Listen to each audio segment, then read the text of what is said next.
Fala pessoal, como vocês estão? Seja muito bem-vindo ao canal PowerApps na Prática. E no vídeo de hoje nós vamos continuar aí a sequência de aulas sobre dicas eficientes, mais sequências parte 2. É isso mesmo, pessoal, você pediu aí, choveu de comentários no último vídeo falando: Daniel, pô, gostei demais dessas dicas, faça o vídeo parte 2. Então eu tô trazendo aqui para vocês mais 3 super dicas eficientes que você aí já deveria saber se quer de fato fazer aplicativos disruptivos aí dentro da sua organização. São dicas realmente eficientes para você botar em prática, como o nome próprio do canal já diz, né? PowerApps na prática. Antes de começar um vídeo, deixa eu te dar um recado bem rápido. Se você quer sair dessas dicas e entrar aí, aprender o PowerApps de uma vez por todas, dentro de uma formação completa em PowerApps, você tem que conhecer aí o curso mais comunidade PowerApps na prática, do zero ao disruptivo. O que acontece, pessoal? Além dessas 200 aulas que você já tem disponível para assistir lá dentro e novas aulas atualizadas semanais,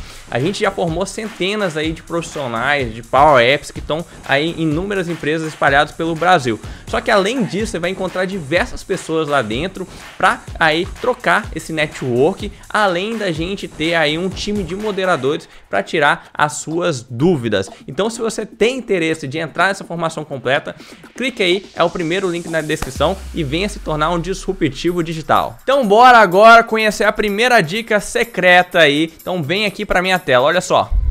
Então vamos, pessoal, para a primeira dica. Talvez você deve estar achando isso aí, pô, trocou de roupa, que cenário tá diferente aí. Não, pessoal, é porque na hora que eu fui postar o vídeo no YouTube, acabou que deu um problema no vídeo, eu perdi essa parte toda. Mas pra não ficarem sem vídeo na segunda-feira, pode falar qualquer coisa aqui do canal PowerApps, não vai? Pode falar que, não gosto do Danilo, o conteúdo é ruim, não sei o que, mas uma coisa você não pode dizer, que a gente é constante, que a gente posta todo o vídeo toda segunda-feira. Então eu tô regravando aqui na própria segunda-feira para vocês aqui, para não ficar sem vídeo, e vambora, porque eu tenho certeza, eu faço questão de trazer essas 3 dicas muito top para vocês. E a primeira dica, como a gente falou, é sobre aí a gente conseguir criar um formulário aí com requisições dinâmicas. O que acontece, pessoal? Olha só esse formulário aqui. A gente tem aqui, por exemplo, vamos trabalhar só com esses 2 primeiros campos, né? A quantidade e o valor, né? Muitas pessoas, quando tem aí que fazer uma regra de negócio dentro dos seus formulários, por exemplo, eu só quero que o valor total seja obrigatório se a quantidade for preenchida, né? Lógico, se colocar, por exemplo, quantidade 2, a pessoa tem que vir aqui e colocar o valor total. Isso, eu vou fazer um exemplo aqui, de uma forma mais dinâmica para você fazer, e no final vou te mostrar uma super dica também de como você não ter problema para validar seus formulários. Olha só, o que acontece? Vou pegar um botão aqui para a gente exemplificar melhor. Esse nosso formulário aqui, né, vou até mudar ele para new, para ele, quando eu der um play ele aparecer, é o nosso formulário Form 5, tá? Então, se eu quiser enviar esse formulário, né, o que tiver preenchido aqui para minha fonte de dados, é muito simples, você já sabe, né? É só usar aqui um submit form, né?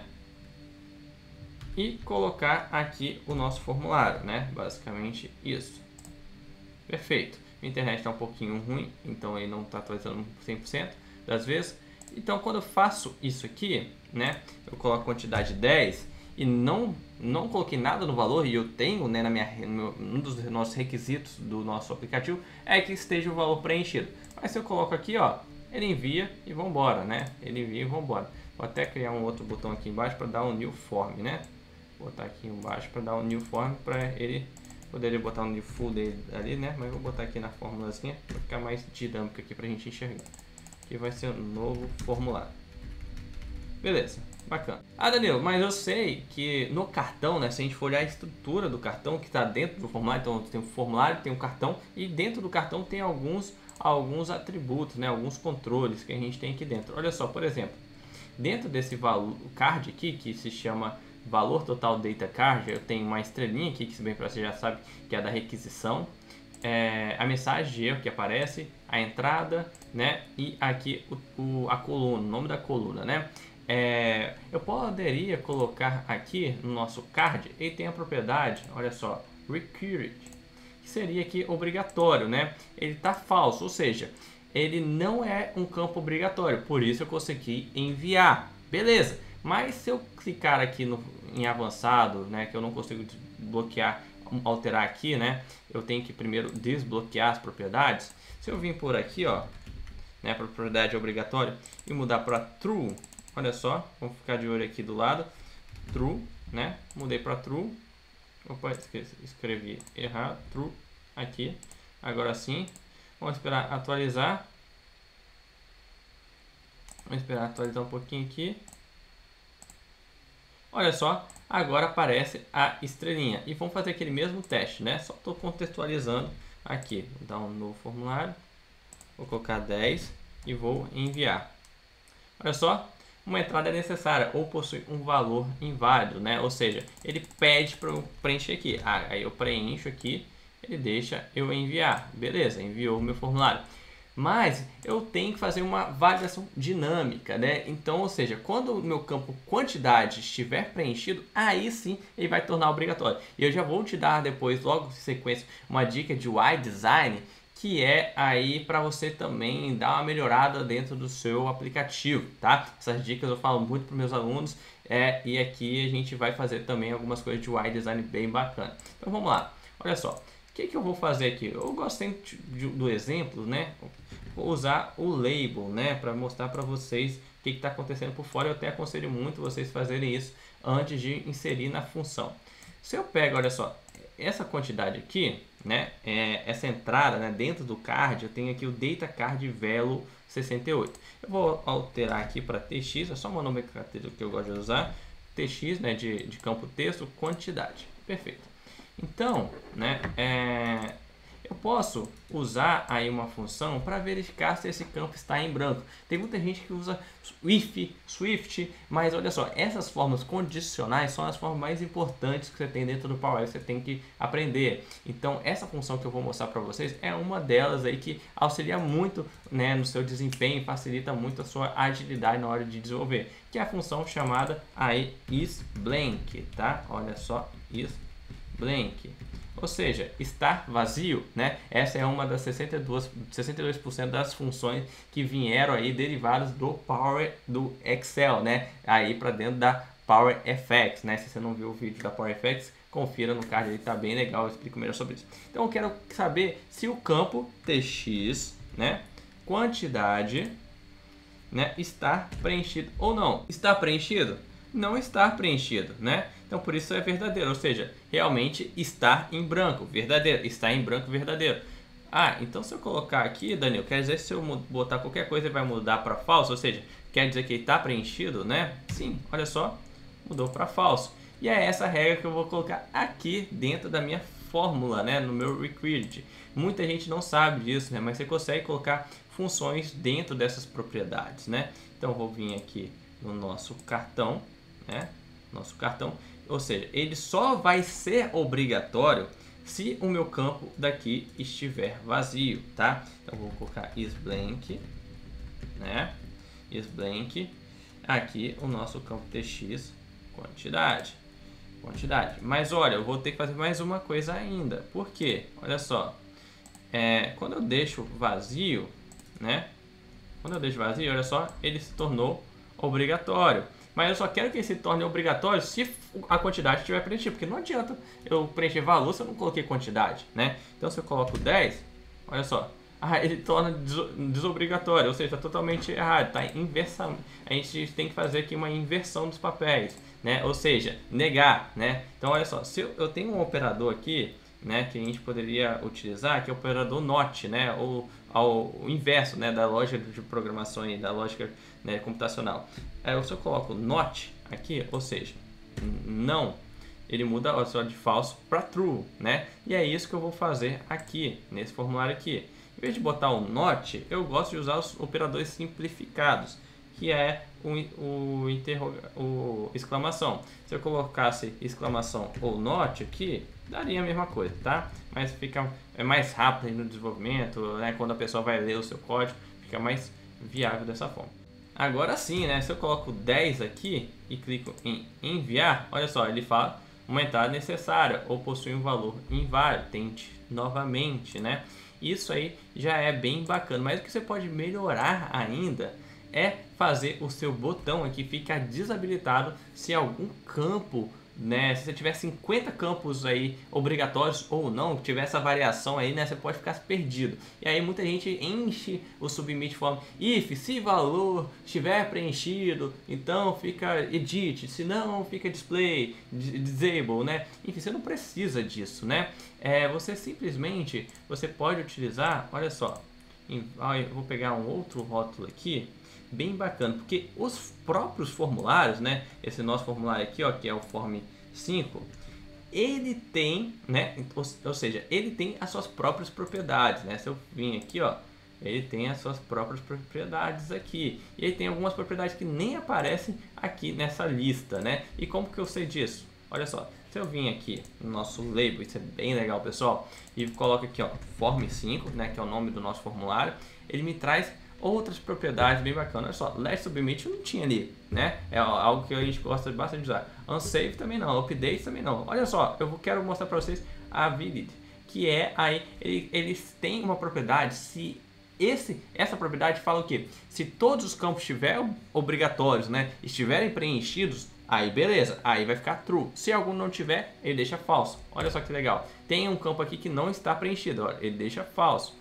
E aí, né, se eu preencho aqui, ó, ele muda para true, né? Porque esse campo, se eu tivesse outro com obrigatoriedade, ele não ia mudar para true, porque ainda falta um campo para ser preenchido. Se faltar um ou 100, enfim. Então, isso é bem legal. Você pode vir aqui, olha só, brincar, né, no seu display mode, né? O display mode aqui, ó, do nosso botão, ele tá com o padrão edit, né? Por isso que ele tá clarinho aqui, né? Se eu botar aqui disable, né?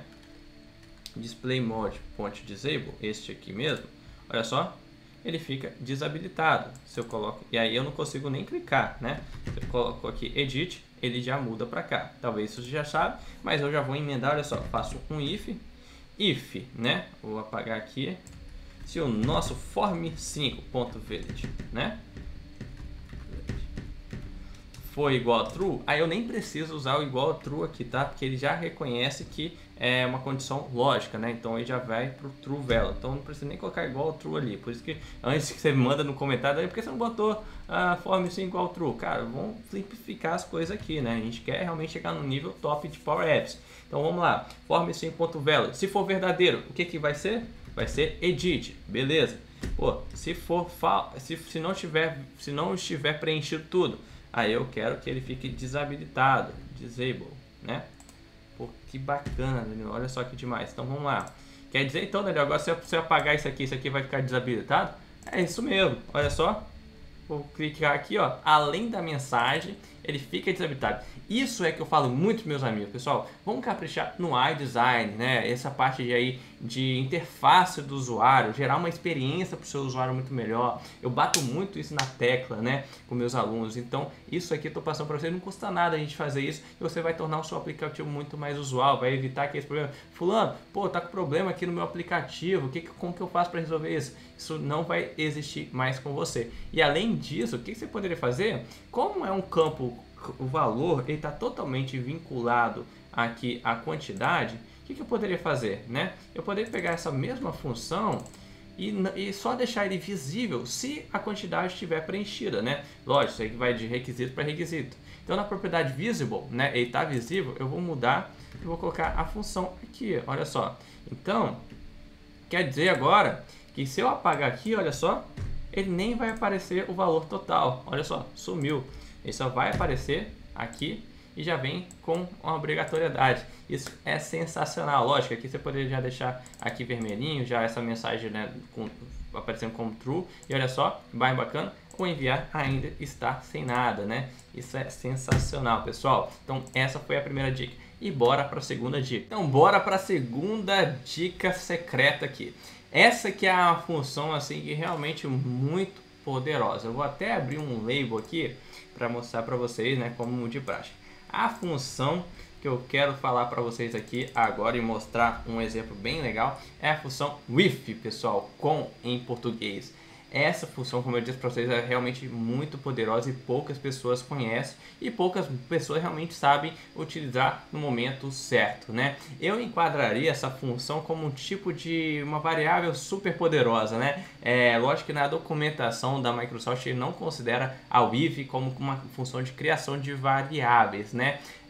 A gente tem aí, você sabe, variáveis de tela, né? Que é o update context, a variáveis global que a gente usa set e a variáveis aí dentro de coleções, né? São os três tipos de variáveis que a documentação da Microsoft fala, mas a função with, né? Você vai criar de fato aí escopos de variáveis que vão te auxiliar muito aí na questão de você criar fórmulas muito grandes. Imagina, Danilo, eu tenho que criar uma lei de Bhaskara 2.0 dentro do meu aplicativo, uma lei do cosseno aí com a fórmula das ondas, enfim. Olha, vai com o if para você não ficar criando um monte de variáveis. Outra coisa legal que a gente vai até fazer um exemplo, até na verdade mostrar para vocês uma utilização muito legal dessa função, é para quando você tem que trabalhar com datas, né? Então eu vou dar um exemplo como você soma duas entradas e de dois datas para você ter aí um resultado em hora, em minuto, em dias, né? Então a função if é bem legal nesse sentido, tá? Então antes de eu começar a escrever ela aqui, vamos usar, por exemplo, dois exemplos aqui, duas entradas, na verdade, duas entradas de texto que eu vou colocar aqui embaixo, tá? Vou até tirar esse texto dica daqui, né? E aqui vai ser a nossa entrada txx. A gente vai ter duas variáveis, variável x e variável y. A variável x vai ter o campo tx, né, de texto x, né? Vou até botar tipo valor aqui, tipo valor. E também aqui embaixo a txy. Então o que eu vou fazer? Eu vou fazer uma fórmula, né, com y e x para ter um resultado final sem precisar aí criar um monte de variáveis, né, que isso não é tão recomendável assim nos nossos aplicativos. Então txtx, txty, vou até jogar aqui um pouco mais para baixo. E olha só que legal, tá? Primeira coisa, então a gente tem que passar o escopo. O que é o escopo? O escopo aí seriam as nossas variáveis que a gente quer criar aqui dentro para fazer aí depois a fórmula, né? Então primeiro eu vou informar o que é variável no meu aplicativo. E antes você pergunta, eu posso referenciar um campo de uma outra tela? Pode sim. Se você quer, por exemplo, usar uma outra tela para trazer essa informação para o if, você consegue. Isso que é legal também dela. Então eu vou passar aqui como mais de uma variável, né? Eu vou passar como fosse um registro. E registro você já sabe, né? Já falei muito aqui no canal. Você usa as chaves, né? As chaves aqui. Então, o que vai ser? Eu vou ter aqui a minha variável x, né? Que ela vai receber o valor txx.text. Legal, bacana. Então, o que eu colocar aqui no 10, né? Por exemplo, se eu botar 10 aqui, o x vai ser 10. Se eu botar agora o y aqui, né, eu tenho que fazer o y agora. Então vamos lá, ó. Eu ainda estou na variável de escopo, né? Ó, sempre fique ligado no argumento aqui de cima. Vou colocar aqui, ó, y, tá? Y vai ser o que? Tx. Opa, eu botei aqui txy aqui, referenciei aqui embaixo. Ponto text. Legal, Dani, bacana. E aí eu fecho aqui e agora eu vou fazer a minha fórmula. Vou pular aqui uma linha para ficar melhor para a gente, fazer uma mini indentação aqui para ficar mais visível para vocês. E qual que vai ser? Aqui eu posso então colocar, olha só, o que eu quiser aqui dentro. Eu poderia colocar inúmeras funções aqui dentro e fazer o cálculo com x e com y. Só para você ter um exemplo, olha só, x mais y, né? E aí eu fecho e vai dar 0. Mas se eu der um play aqui agora, olha só, 10 mais 5, 15. Então ele já fez essa fórmula sem eu utilizar cálculo algum, variável algum, na verdade. Eu poderia colocar aqui, olha só, y vezes 2 mais, né, botar aqui, mais x. Olha só, vai dar 30, se não me falha a memória. 30, né? 10 mais 5 vezes 2, 10 mais 10, 30. Beleza, acertamos. Então você pode brincar com inúmeras coisas dentro dela. E agora eu vou até mostrar para vocês um exemplo com data, né? Com data. Então eu vou pegar aqui, imagina só, eu vou passar para texto, né? E aqui para texto também. Então imagina que o seu usuário colocou aqui 10/6/2020 às 10 horas, né? E você quer fazer uma diferença dessas duas datas, ó, 12/6/2020 às 12 horas. Então você quer que aqui mostra, por exemplo, na verdade, então 2 dias e 2 horas, né? Que é essa diferença. Caraca, sério, isso é uma das mais dúvidas que a gente pega aí dentro da nossa comunidade, né? A galera se perde na hora de fazer aí cálculos com horas. Mas eu sempre falo, ó, separe para conquistar, né? Então, melhor do que você fazer tudo na sua cabeça, é melhor você separar em dias, minutos, horas, milésimos, se precisar, em anos, divide para depois você fazer os cálculos separados e aí você vai ter um melhor resultado. Lógico, se você está já a um nível assim de lógica muito alto, assim, você consegue fazer direto, né, sem ficar separando tanto. Mas se está aí no intermediário, começando agora, né, ou até gente do avançado, eu acho que o ideal, aí dependendo do seu nível de lógica que você tem, trabalhe, né, eu gosto também muito de, até para depois mostrar o código para outras pessoas, separar, né, fica mais bonitinho aí, né, você vai ter aí uma melhor leitura, um código mais limpo aí no seu aplicativo. Beleza, Danilo? Então olha só, deixa eu pegar essa fórmula e já mostrar para vocês como que ficou. Beleza, já estou com a fórmula aqui e olha só, vou mostrar aqui para vocês. Olha só que legal, pessoal. Se eu diminuir aqui, ó, ele já está me dando aqui, né, o resultado que eu mostrei para vocês. Olha só, se eu mostrar aqui para vocês, já está dando 2 dias e 2 horas, né? Beleza, se eu botar aqui, por exemplo, 18h25, né, ou 18h20, olha só, 2 dias, 8 horas e 20 minutos. Isso aqui a gente poderia, esses aí são laços rosa que eu posso colocar, você poderia botar, separar a hora com minuto, enfim. Mas eu já vou te mostrar agora o que aconteceu, né? Aqui, de fato, esse é o mais importante. Então, né, até aqui vocês já sabem, né? A gente cria aqui no nosso escopo, aqui, eu acabei de mostrar para vocês as variáveis. Então, criar a variável data hora 1, que aí ele pegou aqui nosso campo, né? Que é o campo tx, né? Que é o 10/6/2010, o que ele fez? Ele transformou o texto para data e hora, né? Através dessa função DataTimeValue, né? Só para a Power Apps entender que agora estou trabalhando com um tipo de data e hora. Isso, pessoal, que eu estou fazendo aqui é bem provável que seu usuário não vai entrar com seus dados dessa forma. Mas, né, você já sabe aí que no SharePoint, né, tem um campo data e hora. E as pessoas, quando você faz aí, por exemplo, um lookup, né, um get, para pegar aí no seu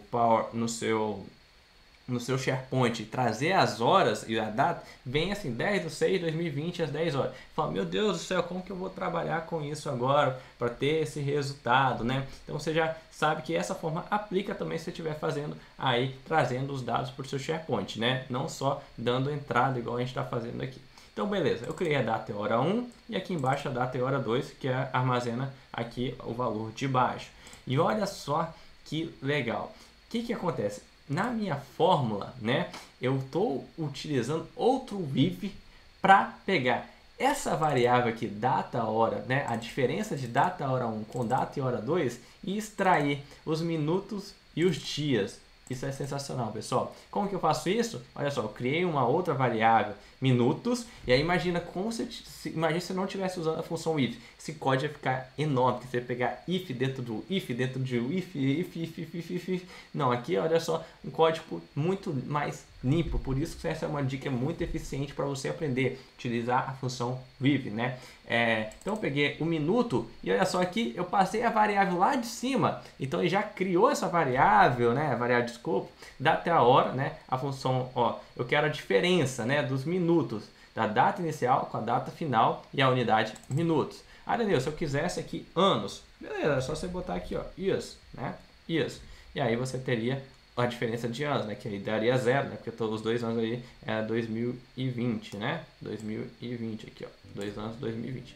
Nesse caso, eu quero minutos, né? Aqui é em inglês. Beleza? Então, como eu estava falando, se tiver uma diferença mais de 3.600 minutos, né? De um dia, ele vai pegar aí, sei lá, 8.000 minutos. Então, você já armazena esse valor de 8.000 minutos aqui, ó, na sua variável minutos. Beleza? Da mesma forma você faz de dias, né? Só que aqui no final você vai usar o days, né? Perfeito, né? Aqui. E agora, aqui né, esse if é simplesmente o que você quer mostrar para o seu usuário, porque você já tem o dia, já tem o minuto, né? Então que você pode fazer da forma que você quiser, as condições que você quiser.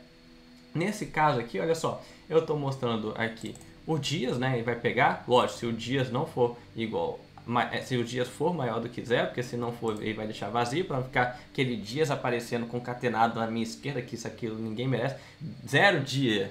Imagina, né? Não tem porquê. Eu poderia fazer outros mais dias, mais ifs aqui, até para dar uma melhorada aqui. Se for um dia, né, por exemplo, poderia melhorar. Mas a grande questão está aqui. Olha só, time, né? Eu não tenho ali, né, os minutos, né? Então aqui eu não preciso ficar dividindo por 60 segundos, né, 60 minutos, enfim.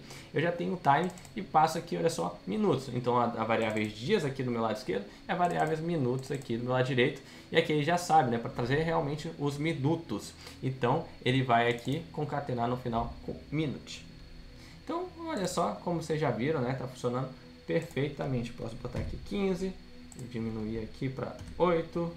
Olha só, mesmo se eu deixar assim ele já funciona. Muito legal. Então vamos para a terceira e última dica muito bacana, que é aí sobre a função for all, né? A função for all, ela tem inúmeras versatilidades, é uma função realmente muito versátil dentro do Power Apps, mas a maioria das pessoas só sabe utilizar for all, por exemplo, eu tenho uma coleção e eu quero enviar todos os registros dessa coleção para minha fonte de dados, né? A gente usa muito isso, por exemplo, quando a gente armazena no cache local, dentro de uma coleção no cache local, no modo offline, e depois quando o usuário está online, ele envia todos aqueles registros que ele criou no modo offline de uma vez, aí registro por registro para nossa fonte de dados. Mas a for all, ela tem muito mais do que a nos oferecer, e ainda mais quando a gente utiliza com outras funções, igual você vai ver. Nesse cenário que eu vou utilizar ela, só para você ver um outro cenário que a gente é possível utilizar, e aí a imaginação de vocês, quando você vai aflorar, pô, dá para fazer isso, dá para fazer aquilo também. Imagina que um cenário que você tem um drop-down, que todo dia esse drop-down tem que alterar os valores, né? O drop-down é este cara aqui, que é aquela nossa suspenso, né? Olha só, o suspenso. Imagina aqui, né, que você tem um drop-down que tem que aparecer todo dia os 7 próximos dias, né? Então a partir de hoje até, né, amanhã mais 7 dias, uma semana para frente. E aí o nosso amigo que ainda não sabe fazer aí funções mais avançadas vai colocar assim, por exemplo, hoje 10/6/2020, aí depois 11/6/2020 e aí vai, né? Eu não vou colocar tudo. Então, beleza, aí coloque 10/6/11/6. Teria, né, 7 vezes. Aí amanhã ele vai ter que vir aqui no aplicativo, alterar 11, né, 12. Ou você pode fazer isso aí com algumas outras funções, enfim, mas talvez você não está fazendo da forma correta, né? A forma mais eficiente que você tem para fazer isso, tá? Vou te mostrar agora. Então, o que você pode fazer aqui nesse caso? Olha só, você tem a função today, né, que ela vai trazer aí o dia atual, né? Olha só, o dia atual, né? Lógico, como eu estou passando tipo data dentro de uma tabela, não vai aceitar, mas aqui ele é para ser o dia de hoje, tá? Então, em vez de colocar aqui um por um, eu vou usar a função for all, né? E olha só, eu quero o que? 7 registros, né? Beleza. Aqui, o primeiro argumento, ele me dá a fonte. Mas talvez você pense, meu Deus, então tem que passar uma coleção, tem que passar uma fonte de dados. Não, você pode usar funções que criam tabelas, né? Uma delas é a função sequence, né? Então aqui, o que eu vou fazer com a função sequence? Eu vou criar uma tabela com 7 registros. 1, 2, 3, 4, 5, 6, 7. Como que eu faço isso? Ó, 7, né?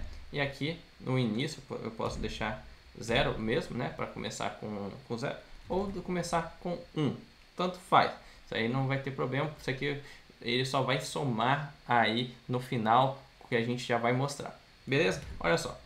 Bacana. Coloquei isso aqui. E ele já me dá uma saída aqui do nosso for all, né? E do nosso sequence. This record e velo. O que é esse velo? Toda vez que o for all ele vai rodar, né, para todos, ele vai mudar esse 1 para 2, 2 para 3, 3 para 4. Então o que eu posso fazer? Eu posso pegar então esse today, né, mais o nosso velo, ou seja, ele vai criar um registro, depois vai criar 2, depois vai criar 3 até o 7º, né? E olha só que bacana, agora se eu venho aqui, já criou os 7 registros, né? Hoje é dia 9, já criou aí os próximos 7. Eu quero que cria de hoje até os próximos 6 dias. Então você vai ter que colocar 0 aqui, porque ele não iria somar today mais 1, né? Porque aqui já começa com 1, né? O início dele é 1.